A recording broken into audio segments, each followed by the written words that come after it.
শিয়ালমতি গাছ এর উপকারিতা অনেকেই জেনেছেন। তো শিয়ালমতি গাছ দেখতে কেমন সেটা আজকে আপনাদেরকে দেখাবো, এবং কোন অংশটা আপনারা সেবন করবেন সেটা আজকে আমি আপনাদেরকে বুঝিয়ে দিব। এই যে দেখেন শিয়ালমতি গাছ, এই শিয়ালমতি গাছ রাস্তার আশপাশে, জঙ্গলে, পাহাড়ে, নদীর পাড়ে বিভিন্ন জায়গায় এই শিয়ালমতি গাছটা পাওয়া যায়। তো এই কালো শিয়ালমতি গাছের অনেক উপকারিতা, বিশেষ করে যাদের পাইলস রোগ আছে, গুটি ব্যারাম বা অশ্ব গ্যাজ রোগ আছে, অ্যানাল পিসার, এই সমস্ত রোগে যারা ভুগতেছেন তাদেরকে আমাদের পীর সাহেব হুজুর তৈয়বুর রহমান খান তিনি বলেছিলেন যে এই শিয়ালমতি গাছের সেবন করার জন্য।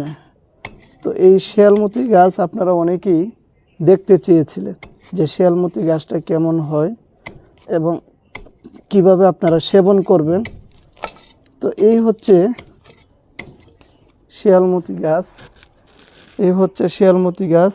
সম্মানিত ভাই, যারা ডালিম পাতা দেখতে চেয়েছিলেন যে ডালিম পাতা দেখতে কেমন এবং ডালিম পাতা আপনারা কিভাবে সেবন করবেন, আমরা অনেক ভিডিওতেই আপনাদেরকে বলেছি শিয়ালমতি গাছের শিকড়ের সাথে ডালিম পাতা একসাথে বেটে রস অথবা পাউডার করে সেবন করার জন্যে।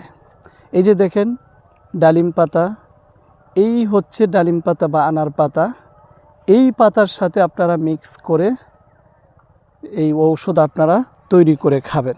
সম্মানিত ভাই এবং বোনেরা, আপনারা যারা শিয়ালমতি গাছ এবং ডালিম পাতা দেখতে চেয়েছিলেন তাদেরকে আমরা শিয়ালমতি গাছ এবং ডালিম পাতা দেখিয়েছি, এবং খাবারের নিয়মাবলী আমরা অনেক ভিডিওতে আপনাদেরকে বলে দিয়েছি।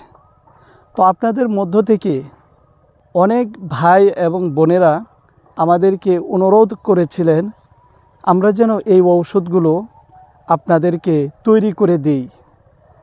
গাছ খোঁজাখুঁজি করা, ডালিম পাতা খুঁজে বের করে নিয়ে আসা, তো শহর অঞ্চলে যারা থাকেন তাদের জন্য অনেক কষ্টসাধ্যর বিষয়। তো আপনাদের অনুরোধে ওষুধগুলো তৈরি করে দিচ্ছি আলহামদুলিল্লাহ। তো আমরা শিয়ালমতি গাছ এবং ডালিম পাতার পাউডার আপনাদের জন্য তৈরি করেছি। এই পাউডার আপনাদেরকে সকালবেলা খালি পেটে 5 দিন সেবন করতে হবে। 1 বোতল ঔষধ আপনারা খাবেন মাত্র 5 দিন। তার পাশাপাশি আমরা আরও একটি ঔষধ দিয়ে থাকি, সেটি হলো এই ঔষধ আপনাদেরকে 2 ঘন্টা পর পর কমপক্ষে দিনে 4 বার খেতে হবে। 2 ঘন্টা পর পর যদি খেতে পারেন আলহামদুলিল্লাহ ভালো, 2 ঘন্টা পর পর যদি খেতে না পারেন তাহলে কমপক্ষে দিনে 4 বার এই ঔষধ আপনাদেরকে সেবন করতে হবে।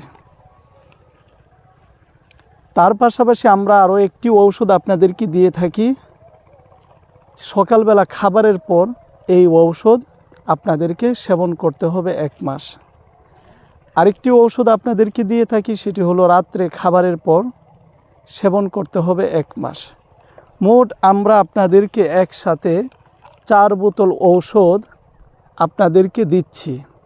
তো কোনো রোগীর এই ঔষধগুলো 1 মাস সেবন করলেই হয়ে যায়, আবার কারো 2 মাস সেবন করতে হয়, কারো 3 মাস সেবন করতে হয়। তো আলহামদুলিল্লাহ আমাদের ঔষধ সেবন করে ইতিমধ্যেই অনেক মানুষ আলহামদুলিল্লাহ তারা পরিপূর্ণ সুস্থতা লাভ করেছেন।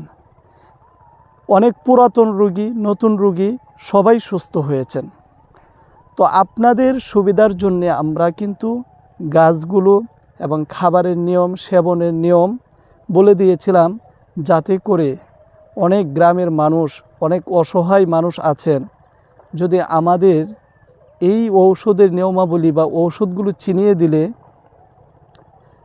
সাধারণ মানুষের কল্যাণ হয়, উপকার হয়, সেই জন্যই কিন্তু আমরা এই ঔষধগুলো আপনাদেরকে দেখিয়েছিলাম। কিন্তু দুঃখের বিষয়, আমাদের এই ভিডিও দেখে অনেক মানুষ নিজেদের মতো ভিডিও তৈরি করে তারা কিন্তু এই ঔষধ বিভিন্ন জায়গায় বিক্রি করছেন। তো দয়া করে আপনারা কেউ সেই সমস্ত ভুল জায়গায় কেউ ঔষধ কেনার জন্য যাবেন না। নেত্রকোনা টিভিতে বিস্তারিত দেখে সম্ভব হলে আপনি নিজেই এই ঔষধ তৈরি করে নিজে সেবন করবেন। ইনশাআল্লাহ আল্লাহ পাক আপনাকে সুস্থতা দান করবেন। একান্তই যদি আপনি ঔষধ তৈরি করতে না পারেন, গাছ না চেনেন বা তৈরি করতে না পারেন, তাহলে আমাদের সাথে যোগাযোগ করবেন। আমরা আপনাদেরকে সর্বদিক দিয়ে সহযোগিতা করার চেষ্টা করব ইনশাআল্লাহ। তো সকলেই ভালো থাকবেন, সুস্থ থাকবেন, আমাদের জন্য দোয়া করবেন, আমরা যেন বেশি বেশি করে আপনাদের খেদমত করতে পারি। আজকের মতো এখান থেকে বিদায় নিচ্ছি। ওমা তাওফিকি ইল্লা বিল্লাহ।